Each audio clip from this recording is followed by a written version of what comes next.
Hey guys, welcome to Canine Learning Academy's Holiday 101. And this is the Thanksgiving edition. Let me know. We have now changed the streaming over to YouTube.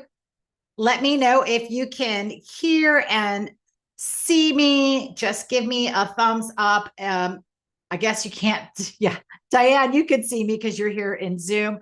But if you're on YouTube watching this live, you can chat and I will be able to pull up that chat at any time. So thanks for joining me. This is our 2023 edition, and I'm excited to bring it to you. It will take approximately 45 minutes to an hour. I am live. So if you're here with me live watching this at 5:30 on Thursday evening, Pacific Standard Time, you can chat, you can ask questions. I'll pull them up. I've got my phone ready. I've got this up on the other computer. So we are all good. Just going to confirm. Yes, we are here. Okay. So, holiday manners, Thanksgiving is approaching. It's already next week, if you can believe it now. And the last two classes I was doing, like, what is your Thanksgiving going to look like for you? What are you going to be doing? What are you going to do with your dog? So I was really talking about preparation and forward thinking so that you don't have problems, all of a sudden, right? You can troubleshoot most definitely. And I'm going to troubleshoot with you guys that are here live. You can ask me any questions. So let me go ahead and share my presentation. And because this is going live on YouTube, there will be a recording. Feel free to copy the link and send it out to family, friends, anybody that's got a dog and also has a going to do something on Thanksgiving. So give me 1 second as I share my screen.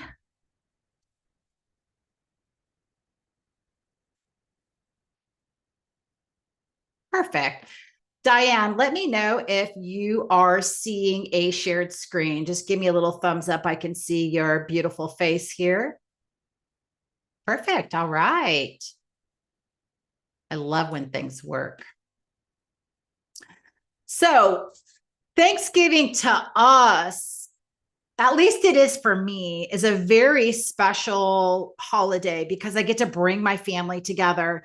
And occasionally people will drive out from Arizona, but it's definitely for me food, games, family. What's it like for you guys, or what's it like for you, Diane, and your family? Do you get to, is there outside family members coming? I know over COVID it was like really different, but now that we're up and running and things like that, do you feel like Thanksgiving is is it making you a happy place, or do you feel like the holiday being very stressful for you? Go ahead and answer live, Diane. You can just unmute for a second. Oh, for me, I love Thanksgiving. It's usually a couple families of friends and any stragglers that are around, and it's at my house, and we've got it down pat. So I love it. Good. So if you're hosting, sounds like you're hosting Thanksgiving, then it could be a little bit stressful when you start to think about like, okay, I've got to cook and then I've got people coming over and then this time. So you're like going through this preparation in your head. Now we do a lot of training with our dogs in the real world. We go out and we prepare them, but preparing them for a holiday meal is a lot different. And so I'm going to go through everything I can possibly think of to just kind of give you like a full-on heads up. I am Yo. I'm the owner and founder of Canine Learning Academy. I'm also very grateful for you guys being here and watching this and wanting to be a part of it. I love this holiday and I love coaching around the holiday. If you have family members, again, just share this with them so that they have this information. So here's what we're going to discuss today in our little masterclass. We're going to discuss understanding from a dog's point of view what holidays like. So for Diane, she's actually going to be cooking. For myself, I am going to someone else's house. I'm going to my mother-in-law's house and I bring my dogs with me. I've got two. My dad is going, so he's bringing his dog. And they're really like a no dog, family. So I I am preparing for what it's going to be. Problems that are going to come up. So we're going to talk about the problems that I can possibly think of. However, there's probably other problems I haven't thought of. So go ahead and drop in the chat or just unmute if you want to ask a question. How to implement management and training. So I'm going to give you some common behaviors, problems that occur during the holiday, and like how to modify behavior, or maybe what to work for between now and then. And then creating a safe space. And then I'm going to give you a couple ideas to make the day just be really enjoyable for your dog. So as we're approaching Thanksgiving, it is really important that you prepare. So preparation, not only for mealtime, but also about what it's going to be like for your dog and how to make the holiday be very smooth. So with preparation, like anything, if you prepare for the Thanksgiving meal, you've ordered your pie on time, you've decided what side orders you're going to make or who needs to bring what. You've prepared that. Same idea, concept when we're talking about your dogs and what you're going to do. So I'm going to ask you a question. I want you to just type it in the chat. If you're watching on YouTube, you can type it up on YouTube. What does Thanksgiving look like for you? Reflect on your holiday plans and how it may affect your dog. So just specifically about your dogs, what is it going to be like? So if everything goes well, what have you thought about as far as like the holiday and your dogs? Do you have a large family gathering? Is it going to be a small family gathering? What do you plan on doing with your dogs during the mealtime? Are you asking people to dance and hang out? Do you have small children coming over? So I'm going to give you a second to think about that.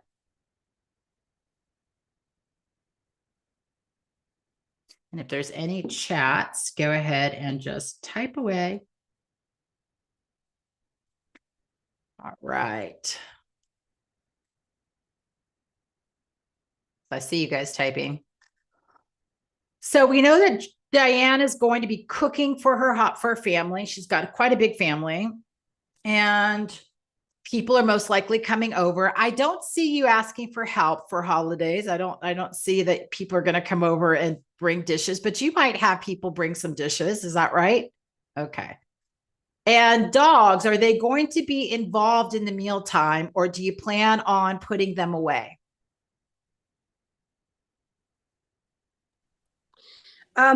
I don't plan on putting them away. We're going to have about 25 people here, but they're all very familiar with my dogs, and they are over often, and they're around the dogs often, and so no one's afraid of them, and they don't really beg at the dinner table. So that usually works out pretty well for me. I'm really lucky, and I'll give them something. I'll give them something. Like a Benebone or something that's high quality, but not so high that they might cause each other problems, but enough to keep them busy for a while. But it really works out really well because of the people I have coming over. Okay. So your dogs are familiar with people that are coming over. Perfect. Yeah, they're free and about. I don't put them away, although I probably should just try that because there will be future events. I will need to put them away.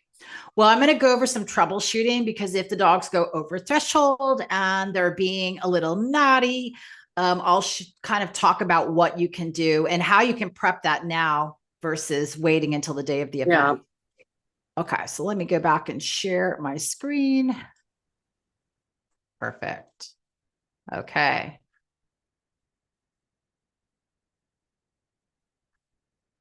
So if we look at what goes on during the holidays, so you've got in the kitchen cooking. So if you think about like what could all go bad, if you're in the kitchen cooking, those smells are like, I mean, I've walked into Diane's house when she's cooking just a little bit, but I can't imagine Thanksgiving. Like it's cookies, and then you've got turkey, and you've got like all the vegetables, and just like overly abundance of these smells. And with a dog, that's typically, dogs are like very much they work with their noses. Like that's just a lot to expect your dog to be okay with that. So you've got from the kitchen, a lot of good smells. You've got games and dancing. So we do play a lot of games. We sit down at the table and play games. The kids end up dancing, like moving around and mimicking these large movements. You've got kids playing, so it's more on the Christmas time when they're unwrapping presents, but you still see like kids on the floor playing. You've got visitors coming in and out of the front door, back door, like side door. So you've got these people moving, whether they're carrying food or they're using their hands to talk. And then you've got around the table, and then you've got people socializing. Now, some people talk really loud. Some people, like, I know Joe screams pretty loud. So some people are louder than others. Some people will be sitting on the floor, which again could be a trigger for some dogs. Some people like to eat while they're still just gathering and connecting. So you've got people with plates and drinks that just set them on your coffee table, not thinking, oh, the dog might come by and grab my plate. So that in mind, keeping that in mind, you want to go, how do I manage all of this stuff going on, especially if you're cooking, right? So common problems that occur, if you think about those incidents that happen during Thanksgiving, you've got rushing guests when they arrive. So especially someone that your dog either loves or hates, they're going to rush them to either be like, oh my God, you're here finally, or they're going to be like rushing just to get them out the door. You've got the problem of running out the door for, people that don't close your door all the way. You've got begging for food. I know that my dogs would for sure, at least Bentley would totally beg for food. If you've got a plate full of turkey, he is going to be your best friend. Knocking over people that are a little more fragile, that can't stay up. I mean, if a dog that's over 50 pounds jumps on you, you're most likely going to at least take a step back. So you've got to think about like all these things that could occur. Stealing food, counter surfing. So if you're cooking in the kitchen, your dogs will probably want to hang out there. Resource guarding. So I've had a couple clients who've complained about resource guarding just recently. They had a friend over eating food on a plate at the TV and the table right in front of the TV. They put their plate down, and the dog got into their food. And when they tried to take the food from them, the dog growled and took off. So resource guarding could really happen, even if it's never happened before. Once your dog grabs a turkey bone, it can get really hard for them to actually give it up. Barking for attention. So if you are with your family and your friends and your dogs, are trying to say, hey, I want your attention, they might go a little overboard. They might be overstimulated. So that's where you're going to see a lot of barking. I love that Benji and Brutus sitting there. Even the running kids, chasing after the kids could get them a little overexcited. And if it's not your dogs, maybe it's a friend or family member that that's complaining about that. At least we're going to go over some of this stuff. So obviously prevention is key, knowing ahead of time what possibly could happen and what to do about it. So we use 3 steps when we talk about changing unwanted behaviors. Now, when you have a young puppy, you can think forward and you can be like, well, I'm going to prevent that from happening. But when the dog has already learned that, then we have to basically change the current behavior. So here's what we're going to talk about today. We're going to go pretty quickly. It's going to be super simple. And hopefully if you have any questions, you just ask away. So counter surfing while cooking. So if you have a dog that when you start cooking, they put their paws up on the table if they're tall enough, or if you have a small dog, maybe they're able to jump up with all 4 paws and find a way to get to the table, especially if they are allowed to, meaning you've walked away and when you walk away and your dog is in the kitchen and you're cooking, you're basically giving your dogs permission to go hunt for their food.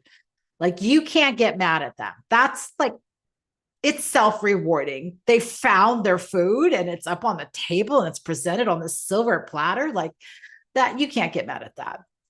But counter surfing is a really big thing. Counter surfing means a dog that goes and helps themselves to whatever you've left on the table. So step one, if we go back to, let's look at a formula. Let's apply these 3 steps. Number 1, you need to prevent it from happening. So if your dog has already learned to counter surf, meaning go to the counter when anytime something is being prepared or cooking, or maybe you've got a dog that goes into the kitchen and counter surfs even when there's not food. They're just hoping and praying that you've left something behind. Maybe there's a crumb that they found. Now, I'm not going to really go into deep of why they're doing it. I'm going to let you guys figure that out. But because I want to go quickly, I'm just going to go into how do we actually fix the problem or modify the behavior, change what they're currently doing. So step 1, put in management. You've got to put in management every time you're in the kitchen. My dogs, I'm going to prevent them from getting on the counter. Step 2, we're going to train an alternative behavior. If your dog wants something from the counter while you're cooking, then let's train them to do something else when they're asking for something from the counter. And then 3, we're going to proof it. So step 1, management. Diane, I'm sure you know of a lot of different management because you've been through this a lot, but I'm going to just say them really quick. You can set up a gate that prevents them from getting too close to wherever you're prepping their food. You can put them behind a door if you really need to. You can also remove the stuff from the counter and do it on another space, maybe in the garage if you needed to. If it's really bad and your dogs are super stressed when you trap them out of the kitchen, you can never leave anything out going forward, is that your dog never, ever, ever, ever, ever finds anything on the counter, right? So you want to remove, that's how you're going to implement all of the management. Step 2, train a preferred behavior. So if you want your dog to ask for permission, maybe they lay down on a mat right outside the kitchen. You guys both walk into the kitchen together, but instead of counter surfing to ask permission, perhaps you teach them to lay on the mat. Teaching them to lay on a mat is really simple. So teaching them, go to the mat, and then if you want something, I'll come and give it to you. And then you're going to proof it. So every time you prepare food, you give them a bed to lay down on. And then you work in the kitchen. Now, during the training process, I'm about to show you a video of how I would train this. You're going to use no food at the beginning to train it. And gradually you will do this between now and Thanksgiving. You just prep them every time you're fixing a meal or a cup of coffee. You're going to ask them to lay on a mat. And then you go in the kitchen and you start to prep whatever it is that you're making. So this is what a video would look like for the training purposes. You would settle, you would ask them to put themselves in a down position before they go into the kitchen. You want to reward that position first. So they should have settled on a mat on cue. After you've gotten step 1 of them getting on the mat, you're going to want to build duration. So you see me giving the dog Larry as a young puppy multiple treats. From here, I'm going to gradually work my way into the kitchen. I'm going to work my way into doing things that it would be like if I was actually cooking. I'm going to open the refrigerator. I'm going to open the microwave. I'm going to get out spatulas. I'm going to get out pans. I'm going to go to the sink and turn on the water faucet. I'm also going to go through the dishwasher. I'm going to do everything that I can possibly imagine for cooking. But see, I'm not grabbing food at first. So this is the training to begin the process of your dog no longer counter surfing. Now, if they get up during the training process, don't worry about it. You just put the mat back down and wait for them to do the desired behavior. During the training process, you typically want to do this for maybe 60 seconds to 2 minutes at the most. Let them get up, and then you can repeat this later. So between now and Thanksgiving, if you were to prepare this and start training them to do this, you might get as far as being able to make a meal while they stay on a mat. Now, you saw in this video that I was paying Larry quite frequently, but as you get really good at this, you can then wait to pay them maybe at the very end. The process of teaching this is not very hard. but it does take some commitment and in the training. All right. Any questions on counter surfing? Do you have any questions, Diana? That seems pretty perfect. Next problem that we see a lot during the holiday is stealing food from someone's plate. So if someone puts a plate down and it's got turkey or bacon or cheese or something like cheese and crackers and salami, and you put it down and your dog is like, whoa, thank you. It's natural for them to go and grab the food off the plate. It is their natural instinct to do that. We cannot, and you should not punish the dog for doing something that's totally natural. You did not say, leave it. You did not say, please don't take this. Like you didn't train them to not take food when you present it. In fact, a lot of people stand in front of their dogs, they prep their food, and then they hand it to them. So to the dog, it's no different if you put it on a plate and put it on a table, or if you put it all the way down on the floor.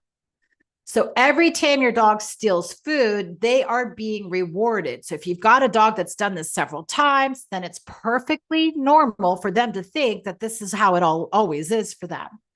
So if we go back to the formula of what to do next, since they've already learned to eat food off of a plate that you present, whether it's on a table or on the floor, management is going to be like, don't put food on a table, on a plate, right? If you're going to eat, only eat at a place where your dog has no access to it. The other thing is maybe closing up the area in which people are going to be eating. You can, in fact, you can simply say, hey guys, you know that I have dogs here. So do me a favor.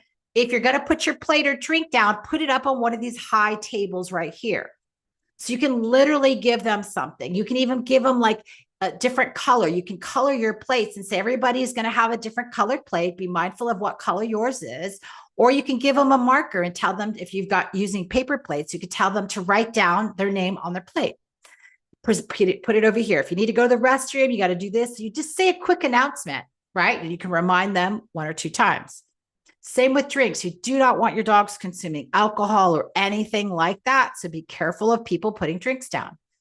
Or have a separate room. This room right here is where everybody can eat and drink.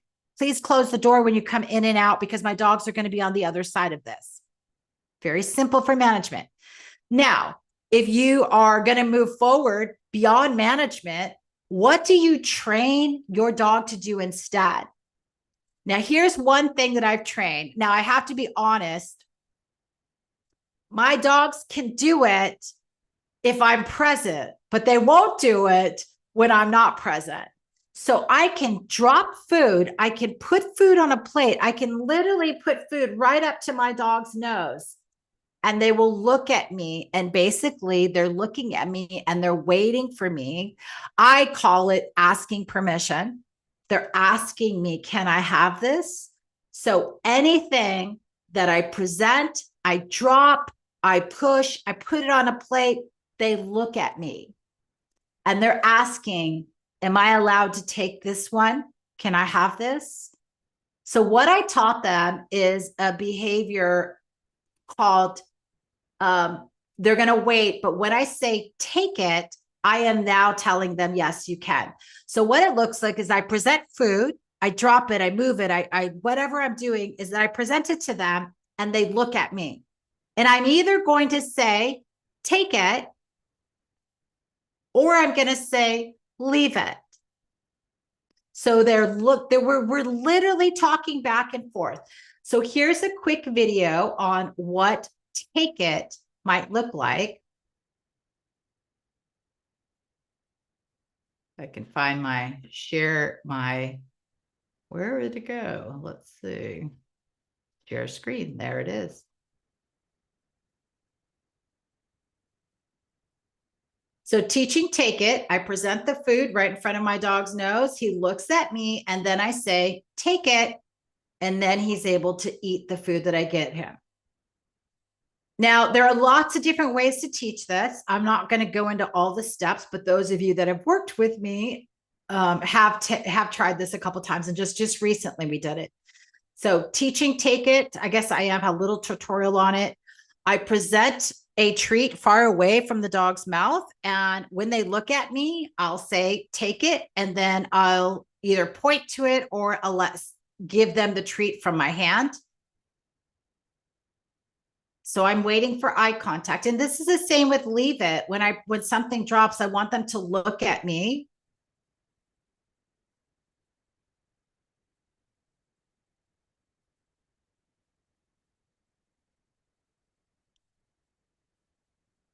So this is an advanced skill, obviously, that you're putting food in front of your dog's, in front of your dog's nose. It could be frustrating. So try to teach it in a way where it is the least frustrating for your dog. All right. Easy enough. Okay. Moving on to jumping on guests when they come through the door. So when they're arriving. So a lot of times the excitement of the doorbell, someone knocking on the door, even the door opening is going to send your dogs over threshold. So one thing that I would go through when you're applying a formula, well, let's go through first of like when dogs do get excited when someone's at the door and they start to jump on someone. They jump because they're excited. They jump because they're happy to see that person. Not very often do they jump because they're asking them to leave the house immediately. Like you typically wouldn't have a dog out like that. But if your dog's excited to see someone, I know that when I walk into Diane's house, I'm most likely going to get jumped on. So I always text her, I'm here. I never walk in the door. I don't want to get jumped on, right? So I text her, say, hey, I'm here. She always has her dog, at least Benji, because Brutus doesn't care anymore. But Benji, she has him on leash. And then I walk in and he doesn't jump on me, but he might greet me with a very loud vocal, hello. And that's okay for me. But he doesn't jump on me anymore because she's been able to manage it, right? So management is really important. If your dog has a 50-50 chance of jumping on someone, you've got to implement management. If you've got a large dog, you have to implement management. You can't take it by chance. If someone walks in with a plate of whatever is needed at Thanksgiving and your dog jumps on them, they're most likely going to drop that. And it's going to be a big, huge scare. So not only does it affect your Thanksgiving meal, you're also going to affect the way your dog feels about greeters coming through the door. If anything happens when they come through the door because of a improper greeting, they're going to be forever scarred. So apply the formula. So if your dog always jumps on someone or gets overly excited or wags their tail and knocks them over, or you've got a large dog that's not completely fully trained, then you need to implement management. Management can look like a lot of different ways, but here are a couple things. Tell the doorbell to stop working. So put a sticker on it and just say doorbell not working, dogs in training, text instead. Right? So you want to get that noise, which is typically the trigger, to make a stop. Another thing you can do is have a gate behind the door that prevents the dogs from getting as close as they need to jump on someone. So I usually go to Diane's house. And again, she's got an X pen that's about 10 feet away from the front door that blocks them from having access to the front door. The other thing that you can do is put a curtain up or put something up in front of the door so the dogs can't even see who's at the door. That could cause excitement, right? If you know someone's coming over, you could tether them. So I typically, for some people, especially my senior clients that just don't have the ability to hold a leash, I'll tether a leash. Tether just means simply placing a leash that's in a secured spot. I'll put it on the little banister that's on the stairs down low, and I'll put a dog bed there. And that is the spot that the dogs always go to when someone's at the door. Now, tethered means it's secured on the furniture. And when you know someone's coming to the door, someone's here, go to your spot, right? And you're going to put them in that tethered spot. So you know for sure that those dogs cannot jump on someone coming in because they are in a secure spot using a leash.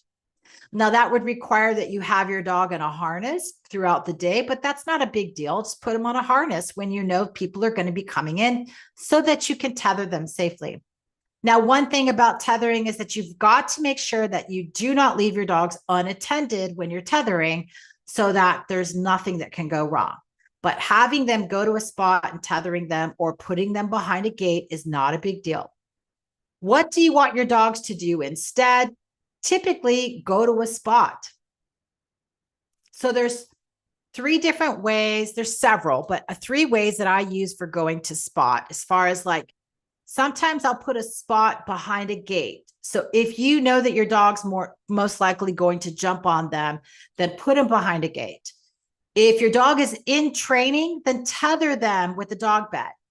If your dog is pretty good at it, then you could place them on the bed and have them on leash and then ask the person to come on in, but reward them for going to the spot.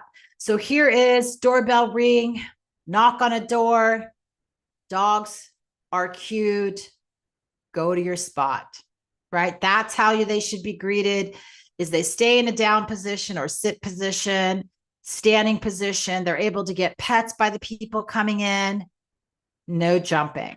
So alternative behavior from jumping is go to your spot. Once they're calm, then they can come off their spot. All right, moving on. I'm going to be mindful of our time. Other things that I thought of to consider during the Thanksgiving festivities. So what do you do with your dog, when you want to make a plate for yourself or someone else? I do this all the time. And I was like, oh yeah, this is actually really good to teach. You want to make a plate for yourself. You can't just take your dog with you on leash through the kitchen. That's mean, right? They're going to be in the middle of smelling all this good stuff, looking at you. You're managing a plate, a leash, someone's behind you, someone's in front of you. There's so many chances of things going bad. Don't do it. Don't bring them in the kitchen while you create a plate. Not to mention, you can most likely knock over the plate once they do something. Next thing you want to think about is, what do you do when you're ready to sit down for a meal at a table? Where will your dog actually hang out? What do you do when the kids are running around and your dog is overstimulated? Or what do you do the day of the festivities to make the dogs just a little more edge-free? So here is some videos of us in class the other day.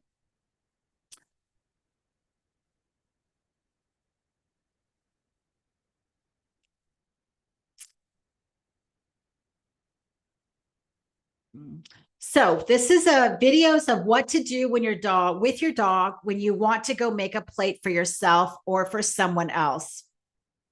One is to have them go behind a gate or a small room.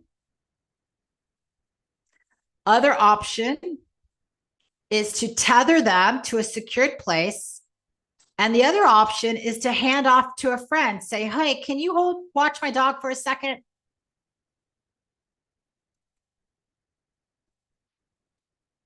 All right. Next, when you sit for a meal, where will your dog hang out? Do you need to put them in a different room? Do you want them to be under the table while you're eating? Could you imagine that? Or do you put them in a crate or an X-Pen? Whatever it is that you want them to do, you want to make sure that you practice. So we did a practice in class and we had the dogs settle on a mat. We added duration and we added the distraction of you taking a sip from your drink or pretending to have a bite. Certain distractions that you'll want to train to get to this level. This is a very advanced level, is having your dog relax on a mat while you eat your meal, is sitting down. So do that distraction while you're doing settle. People moving around. So Curtis is moving around as if he's like standing up, sitting down. You want to ignore your dog, which is a very big distraction for them and that could cause them to get up and ask for attention. You want to be able to eat and drink, and then you want to be able to eat and drink actual real food that smells and possibly tastes good. So do a mock meal trial at a table over the next few days before Thanksgiving. So if this is your dream, you're going to want to practice this before you make it real. Sound good, Diane? Perfect. All right. So what to do on the day of the festivities to help take the edge off a bit? I know that you know this, but I'm going to say it again. Mental stimulation, exercise, prep, choose, cogs, enrichment feeders. Make sure that you have given it some thought about what your dog is going to chew on while the festivities are going on. So here we did a mental stimulation of hiding treats within the room. We used these cones for the dogs to look around and smell. It took 3 minutes to probably prep this, and afterwards they were so tired. So mental, physical stimulation.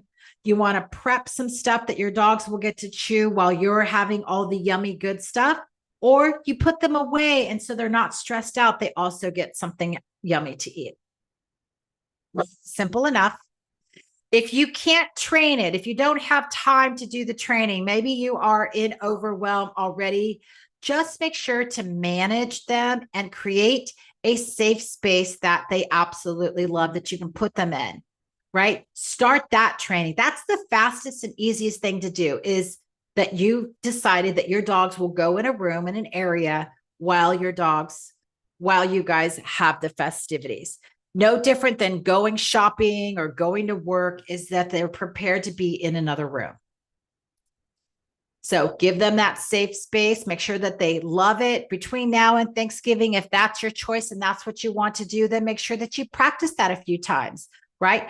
Put the noise using YouTube in another room and blast music and people moving. You can YouTube Thanksgiving meal with family and probably blast it in the other room, and it'll sound very similar to what you might have going on.